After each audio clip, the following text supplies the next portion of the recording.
आज आम या बिना मैदा बिना सुजी रे अटा गुड़ केक ताको पुणी बेक करवा कड़े एथिपाई ओटीजी कि माइक्रोवेव बिल्कुल दरकार नहीं।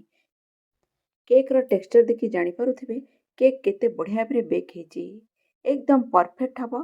खाइले भी आपण जानि परिबेनी आपण एथिरे मैदार यूज करि नांती। भाबिले जदि हेल्दी केक एमती घरे करिकी खाई परिबे तेबे काहेकि मार्केट रो आनिकी मैदा वाला केक खाइबे। घरे निजे खांतु पिलामानकु भी एमती हेल्दी केक खुआंतु। मु सस्मिता आपण मानकु स्वागत करुछि मोर यूट्यूब चैनल ले। जदि वीडियोटी भल लागुथिबो प्लीज वीडियोटी को लाइक कर देबे, अन्य मानक सहित शेयर करिया को भूलिबे नहीं। मो चैनल को सब्सक्राइब कर देबे।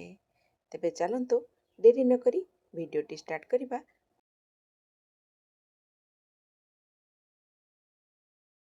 केक को जेहेतु कड़े रे तैयार करिबा तेणु कड़े को प्रथम प्रीहीट करिबा। कड़े रे किछि लुण नेछि, लुण ऊपर एमती गोटे स्टैंड रखि देछि, ताकू कवर कर देली। लो फ्लेम रे 10 मिनिट पे गरम हवा को रखि देबा। केक टीन रे गोटे बटर पेपर नेछि, एमती बटर पेपर नथिले तेल टिके पकै देबे, चारिआडे अटा टिके डस्टिंग कर देबे, ताले भी हे जिवो जदि बटर पेपर नथिबो। एठी मु नेछि 1/4 कप फ्रेश दही। खट्टा दही बिल्कुल नेबेनी, खट्टा दही जदि नेबे केक टेस्ट रे पूरा खराब लागिवो, तेणु फ्रेश दही नेबे 1/4 कप नेबे। एठी पकैछि 1/4 टीस्पून बेकिंग सोडा। दही और सोडाटा को भल भाबरे मिक्स कर दबा। गोटे गिनार मेजरमेंट कर नियंतु, से गिनारे सबो मेजरमेंट करिवे, ताले केकटा एकदम परफेक्ट हबो। 1/4 कप नेछि देखंतु रिफाइंड ऑयल। जो रिफाइंड तेल यूज करिवे जेंति सेथिरे स्मेल नथिबो, जेमति हमर बादाम तेल होइगला जेमति स्मेल रहे केक रे भी से स्मेल आसीबो, खाइबा को भल लागिबोनी। तेणु जो रिफाइंड तेल यूज करिवे सेथिरे जेमति किछि स्मेल नथिबो। भल भाबरे तेलटा को दही सहित मिक्स कर देली। देखंतु एई चामच रे 6 बड़ चामच माने 6 टेबल स्पून में नेछि गुड़। 6 बड़ चामच नेछि गुड़। गुड़टा को कौन करबा दही रे पकेबा। जदि आपण पाखरे एमती गुंड वाला गुड़ नथिबो, गुड़टा को कौन करिवे कड़ाई रे टिके पानी पकेकी गरम कर देबे, मेल्ट हे जिवो गुड़टा। तापरे गुड़टा को छाणी देबे, गुड़र से पानीटा को दही रे पके नेबे। जदि एमती गुंड वाला गुड़ नथिबो, गुंड वाला गुड़ नेले भी देखंतु ता धरे एमती मुंडा मुंडा टिके रहउची। तेणु मु ताको कौन करिवि दही रे मिक्स करके भल भाबरे गोटे ब्लेंडर रे नै जिबा आ ब्लेंडिंग करनबा। कहीं ना गुड़टा देखंतु दही रे पकेला परे भी मिक्स होउनी, मुंडा मुंडा रहउची। देखे दउची देखंतु एमती मुंडा मुंडा जेहेतु रहउची केक रो टेक्सचर खराब लागिवो। तेणु आपण कौन करिवे पानी रे मेल्ट करके नेबे, बिना मेल्ट करके नेबेनी, ता फल रे ब्लेंड करबा दरकार नहीं। मु गोटे ब्लेंडर रे नै गली भल भाबरे ब्लेंड कर नउची। गोटे जगह को काढ़ी नउची। काढ़िला परे एथिरे 3 बड़ चामच माने 3 टेबल स्पून मु पकै देली क्षीर। क्षीरटा को आगु गरम करथिली, रूम टेम्परेचर रे अछि, माने ठंडा नहीं कि गरम नहीं, नॉर्मल टेम्परेचर रे ताको भल भाबरे गुड़ रे मिक्स कर दबा। मिक्स कला परे एथिरे हमें पकेबा अटा। अटा नीची केते देखंतु 3/4 कप माने गोटे कप रु टिके कम नीची अटा। सेथिरे पके देबी half tea spoon baking powder. अटा और बेकिंग पाउडरटा को भल भाबरे चलेकी नबा। देखंतु भल भाबरे मिक्स कर दउची। दरकार पड़िले आमे एथिरे आ क्षीर ऐड करिबा किंबा पानी चाहिले भी ऐड करि परिबे। 1/4 कप क्षीर एथिरे पूरा लागि गला।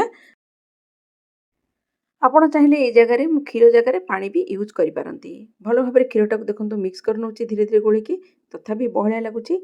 भल भाबरे आगे मिक्स करि दउची। जदि दरकार पड़िबो आ क्षीर एथिरे ऐड करिबा किंबा पानी ऐड करिबा। एथिरे मु टेस्ट रे भल लागियो बोली किछि मु किसमिस नेछि, किसमिस को भल भाबरे धोई देछि। धोइला परे एटा को पके नबा किसमिस टा को। देखंतु एथिरे मु आउ 1/4 कप रु टिके कम पानी यूज कली। 1 पिंच लूण पकेली, तापरे मिक्स कर दउची। काहेकि ना टिके बहळिया लागुतला, बहुत बहळिया हेले केकटा ठीक से फुलिबोनी। एतिकी टेक्सचर देखंतु एमती रहिबो टेक्सचर। सेतिरे टिके भेनिला एसेंस पके देबा फ्लेवर पई। जदि भेनिला एसेंस नाही गुजराती गुंड भी पके परिबे। केकटा को कट एंड फोल्ड मेथड रे गोळेबा। देखंतु चारिपटो गोळौची, मझिरु एमती कट करूची। एमती करिया फल रे केक रो टेक्सचरटा बहुत बढ़िया भाबरे आसीबो। तेणु ओभर मिक्स करिवेनी, मन रखिबे।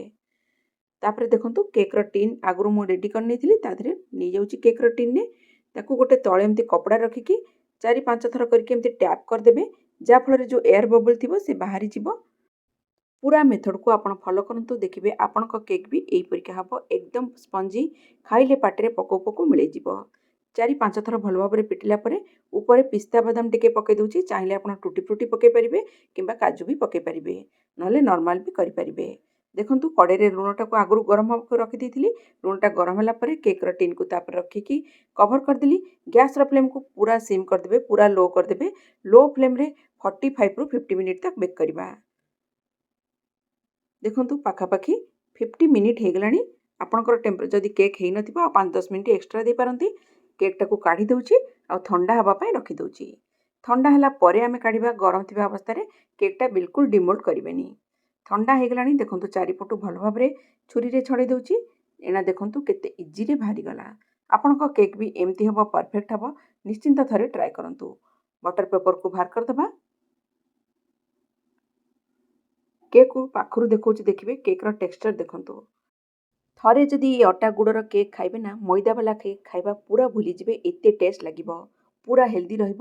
ତେଣୁ ଏମିତି କେକ୍ କରିକି ଫ୍ରିଜ୍ରେ ରଖିଦିଅନ୍ତୁ। ଥଣ୍ଡା ହେଲା ପରେ ଯେତେବେଳେ ଖାଇବେ ତା'ର ଅଧଘଣ୍ଟା ପୂର୍ବରୁ ବାହାର କରିଦେବେ, କାହିଁକିନା ଏଇଟା ବେଶୀ ଦିନ ରହିବନି। ଯେହେତୁ ଏଥିରେ ଆମେ କ୍ଷୀର ଆଉ ଦହି ୟୁଜ୍ କରିଛେ, ତେଣୁ ପାଖାପାଖି 5-7 ଦିନ ପାଇଁ ରହିବ।